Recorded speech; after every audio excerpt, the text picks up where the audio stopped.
মৌলির সব চক্রান্ত ধরে ফেলে মৌলিকে চড় মেরে উচিত শিক্ষা দিল ঈশানী। হ্যাঁ বন্ধুরা, এমনটাই দেখা যাবে। তাই সম্পূর্ণ জানতে ভিডিওটিতে লাইক দিয়ে চ্যানেলটি সাবস্ক্রাইব করে দেখতে থাকুন। গল্পের শুরুতেই দেখা যাবে বাণী অনিরুদ্ধকে বলে, আসলে আলমারিতে আপনার কিছু জরুরি কাগজ দেখে আমি নিয়ে এসেছিলাম। এবার দেখুন, মাথার ওপর ছাদ তো আমাদের হয়ে গেল। তখন সাথী বলে, হ্যাঁ রে অনিরুদ্ধ, বাণী যখন বলছে আমরা সবাই ওই জায়গায় একসঙ্গে থেকে নিতে পারবো, তাহলে এত চিন্তা কিসের বলো তো? একটা টেনশন তো মুক্ত হলো, থাকার জায়গা তো শেষ হলো। তখন অনিরুদ্ধ বলে, কিন্তু মা, আলমারির ভেতরে একটা বক্সের মধ্যে চাবিটা রাখা ছিল, সেটাও তো আনা হয়নি। তখনই বাণী নিজের ব্যাগ থেকে সেই বক্সটা বের করে আর বলে, এটা কিনা দেখুন তো। তখন অনিরুদ্ধ বলে, বাণী তুমি এটাও নিয়ে এসেছ? তখন অনিরুদ্ধ চাবিটা বের করেই বলে, এই তো সেই চাবি। সত্যি বাণী, তোমার না সব দিকে খেয়াল আছে। আজকে তুমি আমাকে বাঁচালে। তখন বাণী খুব খুশি হয়ে যায়। তখন সাথী বলে, এই না হলে আমার বৌমা। আমি জানি তো, আমার বৌমা খুব বুদ্ধিমতী। সমস্যার সময় কিভাবে মাথা ঠান্ডা রেখে সমস্যার সমাধান করতে হয় সেটা আমার বৌমা জানে। তখনই তানিয়া চলে আসে। সে বলে, বাবা আমি চলে এসেছি। তখন অনিরুদ্ধ বলে, প্রিন্সেস, আজকে অ্যাডভেঞ্চারের আমাদের দ্বিতীয় ধাপ আমরা পার করে ফেলেছি। এবার আমরা নতুন বাড়িতে যাব। তখন তানিয়া খুব খুশি হয়ে যায়। তখনই সাথী বলে, হ্যাঁ চল, এবার আমরা সেখানে যাব। সবাই খুব খুব আনন্দ করব। তখনই বিদ্যুতের মা বলে, দিদি কি বলছে এগুলো? তখন সাথী বলে, হ্যাঁ দিদি, একটা থাকার জায়গা আমাদের হয়ে গেছে। তখন অনিরুদ্ধ বলে, প্রিন্সেস তুমি হাঁটতে পারবে তো? তোমার পায়ে ব্যথা নেই তো? তখন তানিয়া বলে, আমার তো ক্ষুধা পেয়েছে। তখন বাণী বলে, সামনেই তো একটা হোটেল দেখলাম, সেখানে গিয়ে খেলে হয় না? এই বলেই সবাই উঠে যায়। ওদিকে বিদ্যুৎ বলে, নতুন বাড়িতে যাচ্ছে বাণী রানীরা, এবার তো আমাদেরকে জানাতে হবে মৌলি ম্যাডামকে।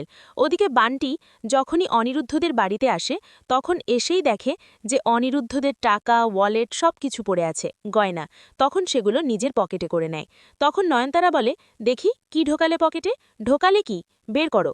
তখন বান্টি সবকিছু বের করলেই তখন মৌলি বলে, কি সুন্দর ডিজাইন, আন্টির পছন্দ কিন্তু খুব ভালো ছিল। তখন নয়নতারা বলে, ছাড়ো তো এসব, চলো ভেতরে চলো। এই বলেই অনিরুদ্ধদের ঘরে চলে যায়।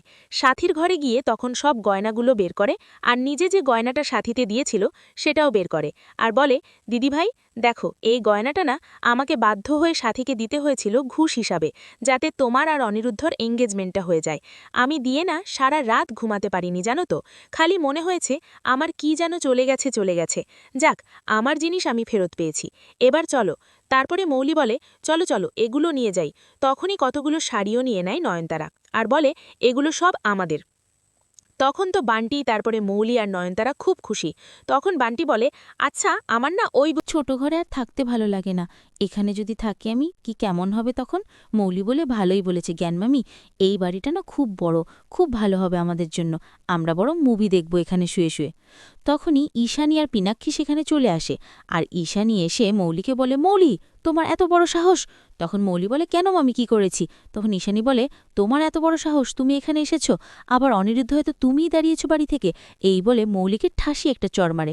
তখন তো নয়নতারা দেবীর চোখ বড় বড় করে তাকিয়ে থাকে। তখন পিনাক্ষী বলে, ঈশানী কি করছো?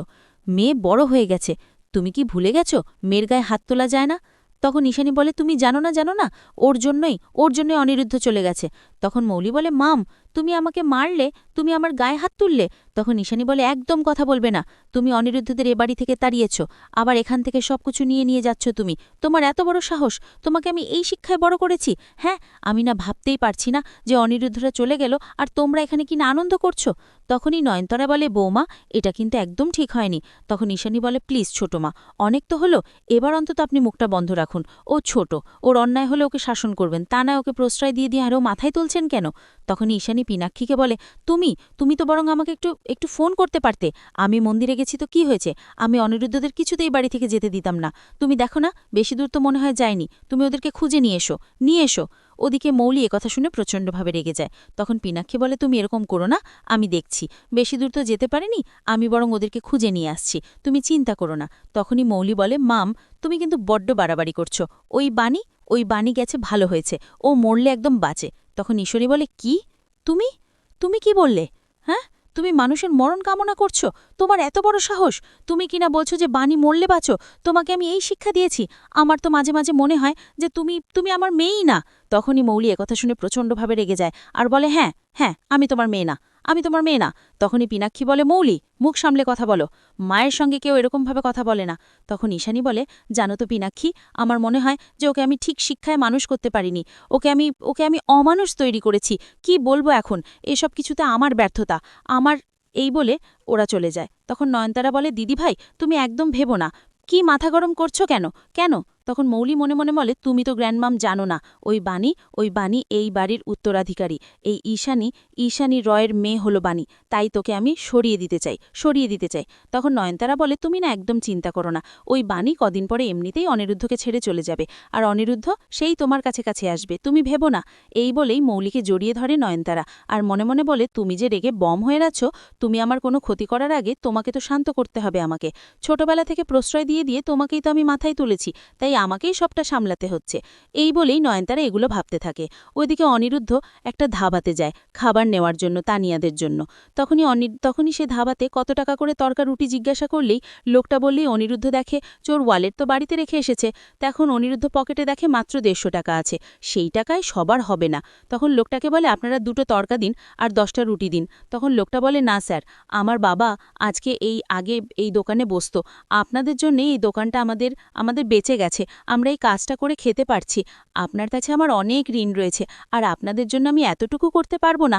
আজকে আপনার দুর্দিনে যদি আমি আপনার পাশে না থাকতে পারি তাহলে কি হয়? তখন অনিরুদ্ধ বলে, না না, যা করেছে ঈশ্বর করেছে, আমি আর কি করেছি? যার পাশে থাকার তার পাশেই তো আমি থাকবো। তখনই লোকটা বলে, না স্যার, আপনার জন্য আপনি যদি আমার বাবার ধার সুদ না করে দিতেন তাহলে আমাদের এই দোকান থাকতো না। তারপরে সবাইকে খাবার দিলেই ওদিকে অনিরুদ্ধ সবাই যেন পেট ভরে খেতে পারে সেজন্য দূরে সরে যায়। তখন বাণী বলে, আমরা যেন পেট ভরে খেতে পারি সেজন্য আপনি উঠে চলে আসলেন, তাই না? আপনি খাবেন না বললেন। তখন অনিরুদ্ধ বলে, না বাণী, আমার ক্ষুধা পায়নি। তখন বাণী বলে, একসঙ্গে যখন আমরা লড়াটা শুরু করেছি তাহলে একসঙ্গে আমরা পথ চলব, একসঙ্গে সবকিছু খাবার ভাগাভাগি করে আমরা খাবো। এটাতে কিন্তু কেউ কোনো অমত করতে পারবে না, আর এটাতে আমাদের কোনো সমস্যা হবে না। আমরা একসঙ্গে একই প্লেট থেকে খাবো। তখন অনিরুদ্ধ বাণীর দিকে তাকিয়ে থাকে। তারপরে দুজন এক প্লেট থেকে খেতে থাকে। ওদিকে তানিয়া নিয়ে আসে নিজের খাবারটাও, আর বলে, আমার না পেটটা ভরে গেছে। তখন অনিরুদ্ধ বলে, প্রিন্সেস, তুমি না বললে তুমি সবটা খেয়ে নেবে? শোনো, তোমাকে এত তাড়াতাড়ি বড় হতে হবে না, তোমাকে আমি নিজে খাইয়ে দিচ্ছি, চলো। ওদিকে ওদিকে সাথী আর বিদ্যুতের মা বলে, ওদের দুজনকে যেন সব সময় ভগবান একসঙ্গে রাখে। আমি শুধু এই প্রার্থনাই করি, বিয়ান আমাদের কিন্তু ওরা যেন সারা জীবন একসঙ্গে থাকতে পারে সেই ব্যবস্থা করতে হবে। তখন বিদ্যুতের মা বলে, আপনি যা করবেন আপনার সঙ্গে আমি আছি বিয়ান, আপনি চিন্তা করবেন না, তারপরে দেখা যাবে। অনিরুদ্ধ সবাইকে নিয়ে সেই বাড়িতে যায়। তখন বাণী বলে, দেখুন মিস্টার চ্যাটার্জি, এতদিন তো বাড়িতে কেউ থাকতো না, হয়তোবা ধুলো জমে আছে, আমি বরং গিয়ে পরিষ্কার করছি, তারপর আপনাদেরকে ডাকছি। তখন তখন দেখা যাবে বাণী ভিতরে যায়। ওদিকে অনিরুদ্ধ বাণীর জন্য ঝাড়ু নিয়ে ভিতরে গেলেই অনিরুদ্ধ বলে, সব কাজ যখন একসঙ্গে করব তাহলে এটুকুই বাকি থাকবে কেন, দুজন একসঙ্গে করি। কিন্তু ধুলোতে অনিরুদ্ধর অ্যালার্জি শুরু হয়ে যায়। তখন বাণী বলে, দিন, আমি করে নিচ্ছি। ওদিকে বিদ্যুৎ মৌলিকে ফোন করে ওদের নতুন বাড়ির অ্যাড্রেস বলে। তখন মৌলি বলে, তুমি খেয়াল রাখো, সবটা খেয়াল রাখো, আমার কাছে প্রতিটা আপডেট দিতে থাকবে। তখন বিদ্যুৎ বলে, এত বড় একটা খবর দিলাম, ম্যাডাম জলনাস্তা খাওয়ার জন্য টাকা দেবেন না? তখন মৌলি বলে, তোমার না একদম ছোট মন, তুমি চিন্তা করছো না, ওদের যে অবস্থা হয়েছে তাতে কিন্তু মেয়েটার কাজটাই তুমিই পাবে। তখন তো বিদ্যুৎ খুশি হয়ে যায় আর বলে, কাজটা আমি পাবো? আমি পাবো। ওদিকে পুরো ঘর পরিষ্কার করে ফেলে সবাই। তখন তানিয়া এসে বলে, আমাদের ছোট্ট ডল হাউস। তখন তো বাণী রেগে যায় আর বলে, তানিয়া, তুমি কি ছোটবেলা থেকে এর থেকে বড় বাড়িতে থাকতে নাকি যে তুমি একথা বলছো? তখন অনিরুদ্ধ বলে, একটু চুপ করুন না। তারপরেই তানিয়া বলে, এই ছোট ডল হাউসটাই তো আমার পছন্দ, সবাই একদম কাছাকাছি থাকব, সবাই পাশে পাশে থাকব, সেটাই তো আমাদের ভালো লাগবে। আগে তো বড় বাড়ি ছিল, সবাই কত দূরে দূরে থাকতাম। তখন সাথী বলে, দেখেছো বাণী, কত অল্পতেই আমার নাতনি সব কিছু বুঝিয়ে দিয়েছে। তখন অনিরুদ্ধ বলে, এই না হলে আমার প্রিন্সেস, হ্যাঁ, আমরা এখন থেকে সবাই কাছাকাছি থাকব। তখন বিদ্যুতের মা বলে, হ্যাঁ তাই তো, বাড়ি যখন ছোট আমরা সবাই মিলেমিশে একদম কাছাকাছি, সবাই সবার পাশে থাকব। তখন তখন তো অনিরুদ্ধ খুব খুশি হয়ে যায় তানিয়াকে নিয়ে আর বলে, আমার প্রিন্সেস, আমার প্রিন্সেস। এইভাবেই এইভাবেই যেন আমাদের সঙ্গে সবাই মিলেমিশে আনন্দে থাকে। তারপরে দেখা যাবে সাথী ঘর পরিষ্কার করতে থাকে। তখন বাণী বলে, মাসিমা, আপনি কি করছেন বলুন তো, কেন করছেন এসব? তখন সাথী বলে, আমি তো কোনো কাজই করতে পারছি না। তখন অনিরুদ্ধ বলে, তোমার কাজ করতে হবে না মা। তখন তাপস সেখানে চলে আসে, এসেই বলে, শেষ পর্যন্ত এই বাড়িতেই ঢুকলে? তখনই সাথী বলে, তুমি তুমি এই বাড়িতে কেন এসেছো? তুমি জানলে কি করে যে আমরা এই বাড়িতে আছি? তখন তাপস বলে, আমার ছেলেকে আমি চিনি না? আমি তো জানি ও নিজের টাকায় নিজের উপার্জনে কেনা ফ্লটে ও এসে উঠবে, তার জন্য তো এখানে চলে আসলাম। কেন, তোমাদেরকে কোনো সমস্যা করলাম? তখন অনিরুদ্ধ বলে, আচ্ছা, কি উদ্দেশ্য নিয়ে এসেছো সেটা বলো। নিশ্চয়ই কোনো কারণে এসেছো, এমনি এমনি তো আর আসোনি। তখন তাপস বলে, হ্যাঁ, তোমাকে আমি এটাই বলতে এসেছি যে সৎ সঙ্গে স্বর্গবাস, অসৎ সঙ্গে সর্বনাশ। দেখলে তো তোমার কি অবস্থা হলো? তখন বাণী মন খারাপ করে। তো বন্ধুরা, কেমন লাগলো আজকের আপডেট? কমেন্ট করে জানাতে ভুলবে না। ধন্যবাদ।